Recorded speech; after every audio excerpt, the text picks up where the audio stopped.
A bronzové medaile získali ve snahu Trochovice Adama Tarsia, Jakuba Tarsia. Ať se nám vyrovnává závod čtyřek bezkormidenka mužů, mistrovský závod Jislava Trochovice překvapuje stále ještě trošetýrný náskok. Ale moutě útočí SK Hammery. Ale takže potles pro top 3 dvojskyty, ale Svan Perez.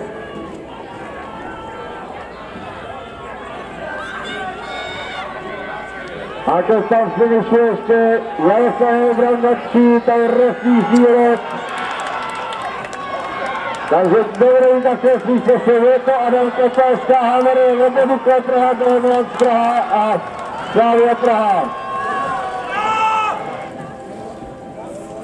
Tak je tam z mého pohledu asi tak do 30 cm SK Hammery na prvním místě.